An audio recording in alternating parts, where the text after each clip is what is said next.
Hello and welcome to my channel.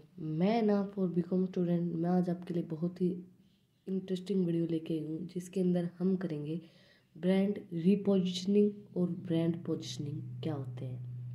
ये है brand management के लास्ट टॉपिक। इसके पहले के जो टॉपिक्स हैं वो मैं पहले की पिछली वीडियो के अंदर करवा चुकी हूँ। उसका लिंक मैं आपको डिस्क्रिप्शन में दे दूँगी, आप जाके चेक कर सकते हैं। उसके बाद ही नेक्स्ट टॉपिक है। आज हम कर रहे हैं ब्रांड रीपोजिशनिंग क्या होता है। सबसे पहले what is brand repositioning. Brand repositioning क्या होता है। आप लोग क्या समझते हैं रीपोजिशनिंग मतलब से? मतलब उस चीज़ को रिकंस्ट्रक्ट करना। रीपोजिशनिंग मतलब उसको दोबारा से बनाना। रीपोजिशनिंग मतलब वो जो ब्रांड है उसको रीपोजिशनिंग करना, उसकी रीपोजिशनिंग करना। इसके अंदर क्या बताया गया है, when a company sees a decrease in sales over time and over major change coming down the line, they know it is time to implement change within the company. जब कोई कंपनी उसकी जो सेल है वो decrease हो रही है उस टाइम के ऊपर, मतलब जो आपका जो ब्रांड है उसकी जो वैल्यू है या उसकी जो सेल्स है, अगर उसकी वैल्यू डिक्रीज होगी तभी तो उसकी सेल डिक्रीज होगी। जब कोई ब्रांड की वैल्यू डिक्रीज हो रही है, उसकी सेल डिक्रीज हो रही है, तो जो कंपनी है उसको अपना मतलब उसको चेंज करना पड़ेगा उस ब्रांड के अंदर, जो भी उसका ब्रांड है उसके अंदर। तो मतलब उसको जो भी चेंजमेंट होते हैं उसको वो करने पड़ेंगे। ब्रांड रिपोजिशनिंग होता क्या है? Brand repositioning occurs when you make changes to what your customers associate with the brand with and expect from your brand. मतलब कि हमें ब्रांड रिपोजिशनिंग की ज़रूरत कब पड़ती है? जब कस्टमर आपके ब्रांड के अंदर कुछ चेंजेस चाहते हो कि हमें ये जो आपका प्रोडक्ट है इसके अंदर मतलब ये चीज़ पसंद नहीं आ रही है, अगर आप इस ब्रांड के अंदर या इस चीज़ के अंदर ये चीज़ इम्प्लीमेंट करोगे तो ये जो ब्रांड है वो और अच्छा चलेगा और अच्छा बिकेगा। तो मतलब आप ब्रांड को रिकंस्ट्रक्ट करो, उस ब्रांड को, ब्रांड तो वही रखो बट उसकी रिकंस्ट्रक्ट करो, उसको रीपोजिशनिंग करो। जैसे कि अब हम एक चीज़ को देख देख के बोर हो जाते हैं, तो उसी टाइप से अगर एक ही पैकेट, जैसे हमारे जो ब्रांड हम लेते हैं उनकी पैकेजिंग चेंज होती रहती है, हम देखते हैं क्योंकि हम एक ही पैकेज को देख के बोर हो जाते हैं, तो उनकी जो पैकेजिंग है वो चेंज होती रहती है। तो अब बंदा नया पैकेट देखेगा तो थोड़ा सा वो नई वो होती है। जैसे फॉर एग्जांपल इसने टाको बोल और डोमिनोज पिज़्ज़ा। अब पिज़्ज़ा भी मतलब पिज़्ज़ा जो है डोमिनोज पिज़्ज़ा, उसकी जो ब्रांडिंग है, उसका जो मतलब जो कस्टमर चाहते हैं उसको चेंज करके देते हैं वो लोग। उसकी जो पैकेजिंग है मतलब जो उसके बॉक्सेस होते हैं वो भी चेंज, मतलब जैसे हम कोई भी प्रोडक्ट लेते हैं उसकी जो पैकेजिंग है वो चेंज हो जाती है टाइम टू टाइम। उसको बोल उस चेंज होने को बोलते हैं। वो जब चेंज आता है, जो चेंज करने की नीड पड़ती है, उसको बोलते हैं ब्रांड रिपोजिशनिंग। ब्रांड रिपोजिशनिंग रिपोजिशनिंग कि हम अपने ब्रांड को चेंज करने की ज़रूरत है अभी। अब इसकी स्ट्रेटजीज क्या क्या होंगी?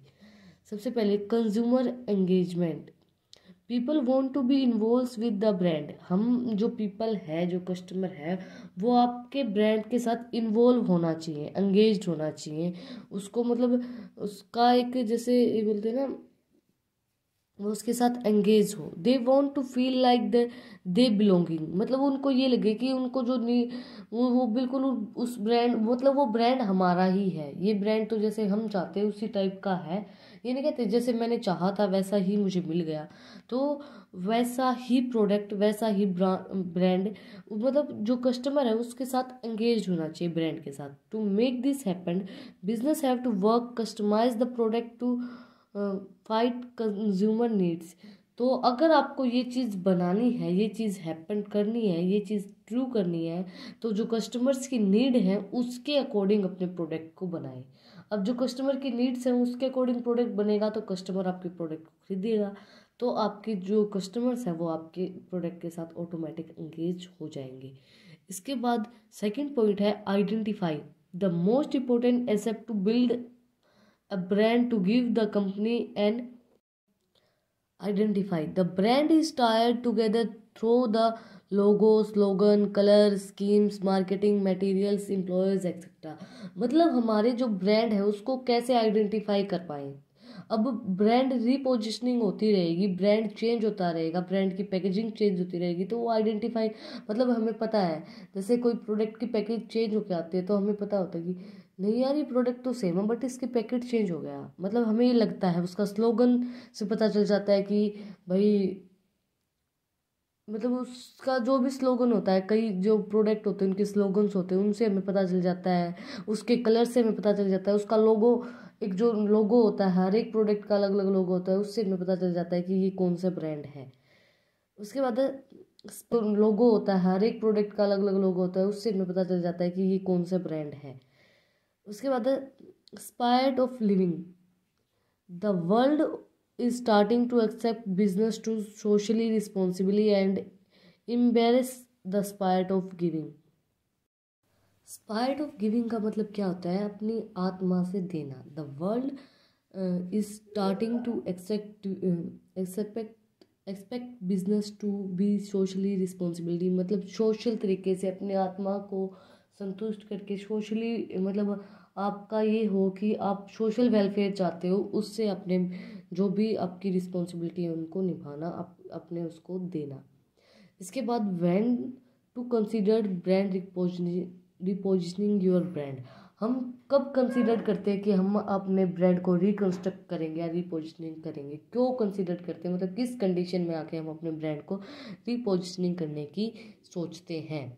You want to target a different audience, जब हम अपनी डिफरेंट ऑडियंस को टारगेट कर लेते हैं, तो जो हमारी डिफरेंट ऑडियंस है, जो अलग ऑडियंस टारगेट कर लेते हैं, तो वो जो ऑडियंस होती है वो, मतलब वो ज़्यादा लंबे समय तक नहीं चलती है, तो वो ज़्यादा लंबे समय तक नहीं चलेगी तो हमारा जो बिजनेस है वो भी ज़्यादा लंबे समय तक नहीं चलेगा।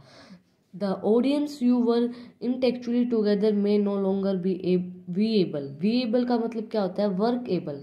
जो हम अगर नई डिफरेंट ऑडियंस टारगेट करेंगे तो वो ज़्यादा दिन तक नहीं चलेगी, तो वो ज़्यादा दिन तक नहीं चल पाती, तो इसलिए हमें अपने ब्रांड को रीपोजिशनिंग करनी पड़ती है, उसको रिकंस्ट्रक्ट करना पड़ता है।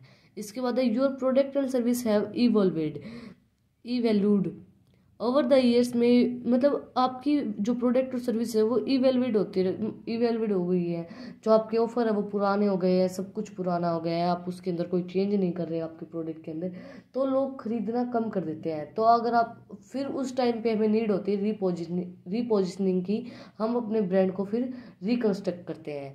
Over the year, you may have been adding new products and services, or you may have changed the product and services that you have offered। वही मैंने आपको बताया अभी। इसके बाद है your competitor are offering better value. जब आपके कंपटीटर आपसे बेटर वैल्यू प्रोवाइड करवा रहे हैं, वो आपका टॉपअप मारना चाहते हैं, वो आपको नीचे लाना चाहते हैं, तो आपको ब्रांड को, अगर आपको ऊपर लाना है तो आपको ब्रांड रिपोजिशनिंग करनी पड़ेगी, आपके ब्रांड को आपको रिकंस्ट्रक्ट करना पड़ेगा।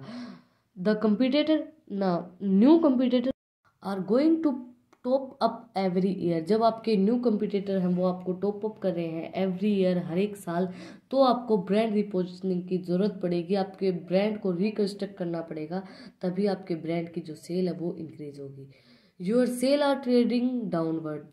इसके बाद फोर्थ पॉइंट है जब आपकी जो सेल है वो डाउनवर्ड ट्रेडिंग कर रही है, आपकी सेल इंक्रीज नहीं हो रही है, तब भी आपको ब्रांड रिपोजिशनिंग की जरूरत पड़ेगी, क्योंकि जब हम ब्रांड को रिकंस्ट्रक्ट करेंगे, हम नया प्रोडक्ट देखेंगे मार्केट के अंदर, प्रोडक्ट तो सेम होगा बट उसकी पैकेजिंग में चेंज होगी, उसके लोगो में चेंज होगा, उसकी क्वालिटी में चेंज करेंगे, जैसा कंज्यूमर चाहता है, जैसा कंज्यूमर की नीड है, तो उसके अकॉर्डिंग तब अपनी जो सेल है वो डाउनवर्ड से अपवर्ड जाएगी।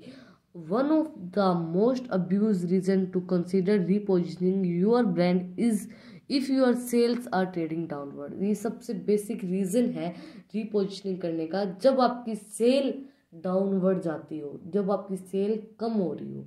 इसके बाद अगला टॉपिक हमारा what is brand positioning. Brand positioning क्या होगी। अब तक हमने पढ़ा था ब्रांड रीपोजिशनिंग क्या होगी, ब्रांड रिकंस्ट्रक्ट कैसे करेंगे।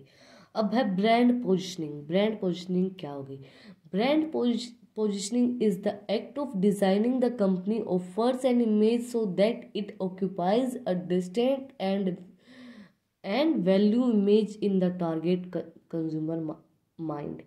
ब्रांड पोजिशनिंग का मतलब क्या होता है कि हम अपने जो हमारी जो टारगेट मार्केट के है उसके अंदर अपने जो ब्रांड की इमेज है, जो कंपनी की इमेज है, उसको कैसे मतलब ऑक्यूपाई करें, कैसे हासिल करें अपने टारगेट मार्केट को। जो जितना हमने टारगेट माइंड के अंदर सेट किया है, जितना हमारा टारगेट है कि हम इतनी सेल अचीव करेंगे, उसको कैसे अचीव करें। उस ब्रांड पोजीशनिंग का मतलब क्या होता है कि उस टारगेट मार्केट को अचीव करने के लिए जो हमारे ब्रांड के अंदर डिज़ाइंस नए लाए जाते हैं, कंपनी के ऑफर्स के अंदर, उसकी इमेज के अंदर जो डिज़ाइन लाए जाते हैं। एक तो होता है ब्रांड रीपोजिशनिंग, उसको रिकंस्ट्रक्ट करना, उसको दोबारा ही बनाना उस कंज्यूमर की नीड के अकॉर्डिंग। बट इसके अंदर क्या होगा, सिर्फ इसके जो डिज़ाइंस हैं, मार्केट जो भी सेगमेंट्स हैं, उनको चेंज करना टारगेट कस्टमर के माइंड के अकॉर्डिंग। वैल्यू इमेज, जो उनकी इमेज है, उसको बढ़ाना। It is finding a proper location in the minds a group of customers और मार्केट सेगमेंट। ये वो ढूंढता है, मतलब एक ऐसी इमेज बनाता है अपना कि हमारी प्रॉपर लोकेशन और माइंड ऑफ सेगमेंट, कि भाई हमारी एक प्रॉपर ब्रांड है ये। अब टारगेट मार्केट क्या होती है इसके अंदर, अब हमने देखा था कि टारगेट कस्टमर माइंड। अब टारगेट मार्केट क्या होती है? Target market identify the customer segment is important because different customer have different brand and preference to the brand. Identify करते कस्टमर सेगमेंट्स को कि कस्टमर की क्या सेगमेंट्स हैं, क्योंकि जो डिफरेंट लोगों की डिफरेंट मतलब चॉइस होती है। तो बिकॉज डिफरेंट मतलब हर एक कस्टमर की अलग अलग डिफरेंट चॉइस होगी, उनका डिफरेंट टेस्ट होगा कि उनको कौन सा ब्रांड चाहिए। तो हमें जो टारगेट मार्केट, अगर हमें ब्रांड की अपनी अचीव करनी है, तो हमें कस्टमर को उनकी जो सेगमेंट्स हैं उनको आइडेंटिफाई करना पड़ेगा। अब सेगमेंट्स दे रखी हैं कि कस्टमर की कौन कौन सी सेगमेंट्स होती हैं। सबसे 4 सेगमेंट दे रखी है ये। The different consumer segments basis are geographical, demographic, physiological और बिहेवियरल। भाई आपकी जोग्राफिक सेगमेंट कैसी है, डेमोग्राफिक कैसी है, फिजियोलॉजिकल कैसी है और आपका बिहेवियर कैसा है, उसके ऊपर आपकी डिपेंड करती है आपका ब्रांड, आप कौन से टाइप का ब्रांड लेना पसंद करते हैं। इसके बाद है criteria to choose market segment and to target market. Criteria का मतलब होता है मापदंड, मतलब आप कैसे अपनी जो मार्केट सेगमेंट्स है उसको चूज करोगे, आपकी टारगेट मार्केट को चूज करोगे। कैसे चूज़ करोगे? Identifiable, responsible, size accessible. हम आइडेंटिफाई करेंगे अपने ब्रांड को, कैसा उसका साइज है, एसेसिबल कैसा है, वो सब चीज़ों को देख के हम अपने जो हमारी मार्केट है उसको चूज़ करेंगे। इसके बाद है नेचर ऑफ कंपटीशन, कैसा कंपटीशन होता है ब्रांड पोजिशनिंग का।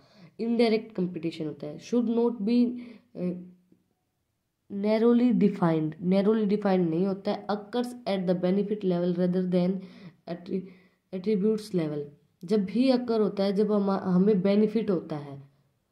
रिकॉग्नाइज्ड थ्रेट एंड अपॉर्चुनिटी, जो ब्रांड पोजीशनिंग है वो अपनी जो थ्रेट्स हैं, थ्रेट का मतलब होता है चोरी, उनको, और जो हमें नई अपॉर्चुनिटी मिल रही है उनको रिकॉग्नाइज करता है, उनको दिखाता है, उनको बताता है। इसके बाद है मल्टीपल फ्रेमवर्क ऑफ रेफरेंस। इसका एग्जांपल है स्टारबक्स। इसके बेनिफिट्स दे रखे हैं अब ब्रांड पोजीशनिंग के। POP association, point of party association, not necessary unique of to the brand. POP जो एसोसिएशन होता है वो आपके ब्रांड को यूनिक बनाता है, नॉट नेसेसरी बट यूनिक बनाता है। इसकी 3 कैटेगरी होती हैं, category point of party, competitive point of party और कोरिलेशन पॉइंट ऑफ पार्टी। मतलब कि एक तो पॉइंट ऑफ पार्टी कैटेगरी दे रखी है, एक कम्पिटेटिव, कितना आपका मार्केट के अंदर कंपिटिशन है, और एक कोरिलेशन आपकी मार्केट के अंदर